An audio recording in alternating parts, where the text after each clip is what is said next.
Bonjour ma coach, ça vous poser question. On t'écoute.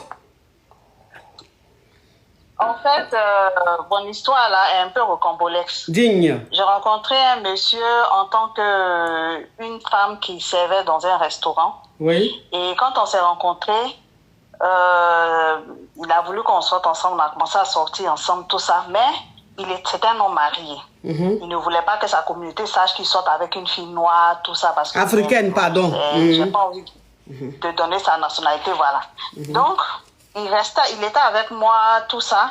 Et comme ça, je suis tombée enceinte. Et quand je suis tombée enceinte, il n'a pas voulu de la grossesse. Et moi, j'ai tempêté, je lui ai dit, je prends de l'âge, tout ça, j'attends déjà la quarantaine, je ne peux pas rester là sans avoir d'enfant, tout ça. Et le monsieur venait à la maison, chez moi, et quand il venait, à chaque fois, on graissait.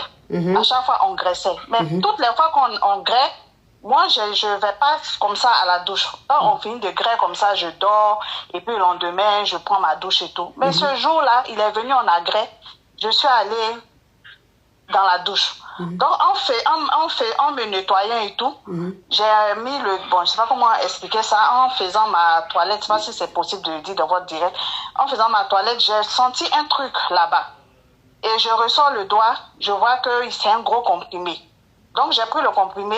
J'ai emballé ça dans un papier et le lendemain, je suis allée voir le médecin. J'ai demandé au médecin, ah, mais c'est quoi ça? Il me dit, ah, que c'est un comprimé qu'on donne généralement pour déjà les bébés. Pour déjà les dénis, ma chérie. Pardon, tu ne m'arranges pas, hein? Pour déjà les dénis. Pour déjà les dénis, pardon, ma coach. Donc, pour déjà les dénis. Du coup, je me suis rendu compte que mon mec, en fait, il voulait déjà le déni. Donc, ça m'a un peu choquée. J'ai commencé à changer les serrures de ma porte, tout ça. Je ne sais pas à quel moment il a introduit le tout. Donc, j'ai commencé à changer les serrures de ma porte, tout ça. Je n'acceptais plus qu'il vienne à la maison. Jusqu'à ce que je sois à terme. Et à terme encore, il m'a indiqué un hôpital où je devais aller là-bas pour accoucher. Je ne sais pas si je dois dire. Oui, accoucher, donc, tu peux dire. Voilà. Il m'a indiqué un hôpital, il a dit, ah, j'ai tout géré, tout, il faut que tu partes là-bas, accoucher et tout. Alors que là-bas, c'est une histoire récente de vous expliquer, c'est mon histoire à moi. Je suis partie. Heureusement que j'étais en contact avec les médecins, tout ça, et quelqu'un m'a appelé pour me dire de ne pas aller accoucher là-bas, parce qu'apparemment, c'est un homme un peu puissant, apparemment, il a payé des gens là-bas pour qu'on dise le déni. Donc, moi, quand on m'a dit ça, je suis allée dans un autre hôpital, à Koumassi. Et c'est là-bas que j'ai accouché. Et quand j'ai accouché, je l'ai appelé pour lui dire, ah, j'ai accouché et tout. Le gars est tombé, comme on appelle ça, en sécombe. Pourquoi tu n'es pas allé là où je t'ai dit tout? J'ai dit non, que c'est pas grave, que j'ai accouché et tout. Bon, après cet épisode... Attends, ma chérie, attends, je vais récapituler. Attends, je récapitule, s'il te plaît. Voilà, attends, je vais récapituler. Ok. Alors, tu travaillais dans un restaurant, et dans le restaurant... Tu es tombé sur un homme avec qui tu as commencé à sortir. Il se trouve que cet homme est marié.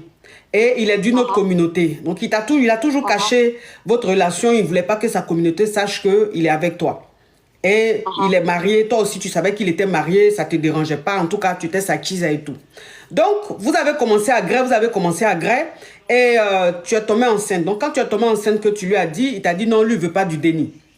Donc, il t'a dit, il ne veut pas du déni, on sait ce que ça veut dire. Toi, tu as dit non, que toi-même, tu cherches, il y a longtemps que tu cherches un déni, et que maintenant que tu es en B, toi, tu peux pas enlever, c'est pas possible. Toi, tu vas garder. Donc, il n'a pas apprécié, il était devenu un peu froid, mais après, il est revenu, il s'est ressaisi, il est revenu vers toi, et vous avez commencé à continuer la relation, vous avez commencé à grailler tout. Un jour, il est venu chez toi, et vous avez graissé. Mais quand vous avez fini de graisser, tu allais... D'habitude, quand il vient que vous graissez, tu dors tranquille. Tu ne te prends pas la tête, tu dors tranquille. Mais ce jour-là, quand vous avez fini de graisser, tu as voulu aller te nettoyer. Donc, tu essaies de nettoyer bien la chambre et tout. Et ton doigt touche à quelque chose. Tu fais sortir de ton pétou, ce truc que tu as touché, tu fais sortir, c'est un gros comprimé. Donc le comprimé, alors que toi tu n'avais rien mis, tu ne te rappelles pas avoir mis un comprimé ou quoi que ce soit dans ton pétou. Tu as pris le comprimé, tu as mis dans un sopalin, tu as gardé. Et quand l'homme marié est rentré chez lui, tu as été voir un médecin ou un pharmacien, tu lui as montré le comprimé pour savoir de quoi il s'agissait. Voilà comment maintenant le médecin te dit que c'est un comprimé normalement. Quand une fille est en gbé, on met ça dans son pétou et puis le dénidja. Donc, quand le gars t'a dit ça, tout de suite, en fait, tu étais choqué. Tu as changé tes serrures et tout, tu as commencé à t'éloigner de lui et tout. Mais il insistait. Vous avez continué comme ça, mais en tout cas, tu faisais très attention à toi et à ton bébé. Maintenant, quand tu es arrivé à terme, il t'a dit qu'il a payé, il a déposé de l'argent dans une clinique pour que tu ailles accoucher là-bas, parce que c'est un homme marié quand même qui a les moyens et tout. Donc, il a donné l'argent dans une clinique, il connaît une clinique vraiment bien. C'est là-bas que tu vas accoucher. Et quand tu partais là-bas, bizarrement, on t'a déconseillé ça. C'est-à-dire que la personne à qui tu t'es confié t'a déconseillé. T'a dit, avec ce qui s'est passé la première fois et le comprimé là, moi, j'ai pas trop confiance. Donc, vaut mieux aller accoucher ailleurs. Faut pas aller où il t'a dit d'aller accoucher. Je n'ai pas confiance. Voilà comment tu n'es pas parti dans la clinique. Tu allais accoucher ailleurs. Donc, quand tu as fini d'accoucher, que tu l'as appelé maintenant pour lui dire que tu as accouché, le gars, il était en colère, il s'est fâché. Mais pourquoi la clinique, je t'ai dit d'aller accoucher là-bas, là, tu n'es pas parti, c'est dans une autre clinique, tu allais accoucher. Et tu lui as dit, mais ça fait quoi? Le plus important, j'ai accouché. Ok, donc on t'écoute, ma chérie.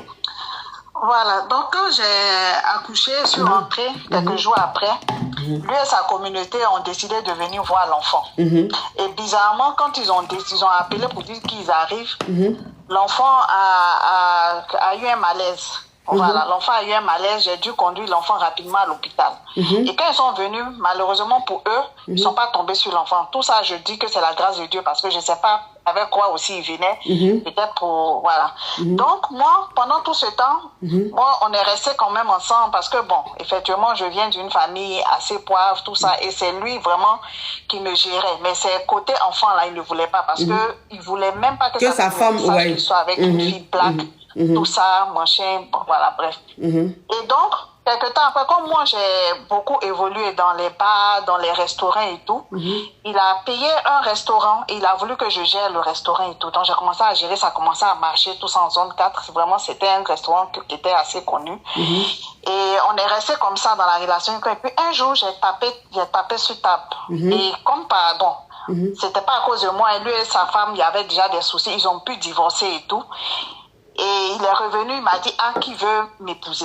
Et ce restaurant-là, finalement, il a mis ça à mon nom. Il a voulu que je prenne le restaurant, mais il ne vient pas voir l'enfant. L'enfant, il n'a jamais vu l'enfant. Du coup, j'ai confié l'enfant à une de mes soeurs. C'est elle qui élève l'enfant. L'enfant, mais il ne me connaît même pas en tant que sa maman. Mais en tout cas, chaque fois que je peux, je vais voir l'enfant, tout ça, je lui donne l'argent. En fait, si vous voulez, on essaie de cacher l'enfant pour ne pas que, comme il dit, sa communauté sache. Et puis, comme c'est lui qui s'occupe de moi et tout. Mais la question que je vais vous poser aujourd'hui, il a mis le restaurant à mon nom aujourd'hui. J'ai dû vendre le restaurant à 20 millions. J'ai mis l'argent sur mon compte et j'essaie de faire autre chose. Mais aujourd'hui, comme il a divorcé, il veut m'épouser. Bon, quelqu'un qui n'accepte pas mon enfant. Aujourd'hui, mon enfant est avec ma soeur. C'est vrai qu'il s'occupe de moi. Il me donne tout. Il m'a donné le restaurant et tout. J'ai pu mettre de l'argent sur mon compte et tout. Mais aujourd'hui, il veut m'épouser. Il veut que je sois sa femme. Qu'est-ce que je fais? Ok. C'est la question que je suis venue vous poser aujourd'hui. Ok. Alors, moi... Passé, ok. Donc, je continue de récapituler pour que les caviars et les Yougos comprennent. Ça veut dire que après tout ça, l'enfant, en tout cas, tu as toujours protégé cet enfant-là. Et lui-même, il ne cherchait même pas à voir l'enfant. C'est-à-dire, il se désintéressait. Et dans son couple, c'est-à-dire dans son foyer, ça n'allait pas. Il a divorcé avec sa femme. Donc, quand il a divorcé, avant même qu'il divorce, il t'a ouvert un restaurant. C'est-à-dire, tu as continué à sortir avec lui. Et comme toi-même, tu es issu d'une famille très, très poivre, le monsieur, c'est lui qui s'occupait de toi, c'est lui qui s'occupait de ta famille. Ce qui faisait que tu ne pouvais pas aussi le laisser puisque tu dépendais de lui. Il t'a ouvert un restaurant en zone 4. Donc, il a ouvert le restaurant en zone 4 et le restaurant, il a mis ça à ton nom. Donc, c'est toi qui gérais le restaurant. C'est toi qui gérais le restaurant. Quand il a divorcé avec sa femme, tu dis, tu n'as rien à voir avec le divorce. Ça n'allait pas dans leur couple. Non. Donc, voilà, ça n'allait pas dans leur couple. Voilà pourquoi ils ont divorcé. Quand il a divorcé avec sa femme, il est venu te dire que lui veut maintenant te marier. Mais toi, ton enfant, tu as laissé ton enfant chez ta soeur. C'est ta soeur qui s'occupe de l'enfant. Tu lui donnes de l'argent, tu prends soin de ton enfant, mais l'enfant n'est pas chez toi. Puisque le gars, tu sens pas que même il est intéressé par l'enfant, il se désintéresse. Et aussi pour protéger ton enfant, parce que avec le comportement qu'il y a eu auparavant, tu as préféré déposer l'enfant chez ta soeur. C'est ta soeur qui prend soin de l'enfant. Toi maintenant, aujourd'hui, le restaurant qu'il a ouvert pour toi, qu'il a mis en ton nom, ce restaurant-là, tu l'as vendu à 20 millions que tu as mis sur ton compte. Aujourd'hui, tu veux savoir, parce que le gars, il veut te marier. Tu veux savoir si tu dois accepter ce mariage-là ou pas. Moi, je vais te poser une question. Et la question, en fait, elle est très importante parce que toi, quand j'entends ton accent, tu es une Ivoirienne. Oui. Certainement. Et la nationalité de cet homme-là, bon, tu n'as pas envie de dire ce que je respecte, mais il était quand même important de savoir ses origines. Parce que souvent aussi, les origines nous permettent en fait de comprendre le pourquoi du comment. Mais si tu n'as pas envie de dire, de peur qu'on te reconnaisse, je respecte. Mais en tout cas, moi, ce que je vais te dire, c'est que cet homme-là, c'est vrai, il a beaucoup de moyens, il prend soin de toi, tu es issu d'une famille très pauvre, tu as envie de réussir, c'est vraiment le canal par lequel tu peux passer pour arriver loin, pour pouvoir t'occuper de tes enfants, ça je peux bien comprendre. Mais moi, ce que je te dis sincèrement, fais très attention, parce que le monsieur, il a un comportement assez suspect. Ça dit, il est quand même bizarre, parce que un homme qui veut toi te marier, et qui ne s'intéresse pas à sa propre fille, à son propre enfant, je me demande si cet homme-là t'aime vraiment. Excusez-moi, je vais vous couper quelques secondes. En fait, le mariage, même en plus, ce qu'il me demande, qu'on fasse genre à Bassam, éloigné quoi, on va pas porter d'alliance. C'est-à-dire quand on est là, on ne sait pas qu'on est mariés. Mais nous deux, on sait qu'on allait se marier en fait. C'est comme ça, il veut. Et puis, je ne vais pas vivre chez lui, hein. Je ne vais pas vivre chez lui, je suis chez moi, il est chez lui. Et puis quand on doit se voir, soit je pars chez lui, je vais faire le week-end. Comme avant, quoi, comme c'était sa maîtresse. Mais au fond, nous deux, on sait qu'on est mariés légalement. Donc ça veut dire ça veut dire qu'il veut te marier, mais ça veut dire que le mariage qu'il va faire, il ne faut pas que tu portes d'alliance, il ne faut pas qu'on sache que vous êtes mariés. Il est chez lui, toi tu es chez toi, mais c'est toi et lui qui savez que vous êtes mariés. C'est ça. C'est ce qu'il a proposé. Donc, moi, Kumba, thank you so much, thank you. Oui, alors, moi, franchement, ça sent pas bon. Franchement, ça sent pas bon. Ça sent pas bon. Et je me demande si cet homme-là, t'as une fois aimé. Je me demande si t'as une fois aimé. Parce que l'attitude qu'il a, peut-être qu'il a été checké. Tu vois ce que je veux dire? Peut-être qu'il a été checké et on lui a dit que tu portes bonheur. Tu comprends? En tout cas, il n'est pas avec toi par amour. Il est avec toi pour une autre... C'est pas quelque chose de catholique. Oui, voilà, c'est pas quelque chose de catholique. C'est quelqu'un qui est avec toi pour quelque chose. C'est-à-dire, il a vu quelque chose, on lui a dit quelque chose. Donc, il ressent ce besoin-là d'être... Parce que tout ce qui est autour de toi ne l'intéresse pas. Tout ce qui est autour de toi ne l'intéresse pas. Même ton enfant, qui est lui-même son enfant, ne l'intéresse pas. Mais un homme qui t'aime, il aime ton enfant. Un homme qui t'aime, il aime tout ce qu'il y a autour de toi, tout ce qui te touche. Il ne peut pas avoir un enfant avec toi et accepter que ton enfant grandisse avec ta soeur. Pendant que vous avez les moyens, tu vis dans un appartement, tu peux prendre même une servante, une nounou, pour t'occuper pour s'occuper de ton enfant. Pourquoi est-ce que le fait que l'enfant soit loin de toi, ça ne le dérange pas? Il ne demande même pas à savoir le pourquoi du...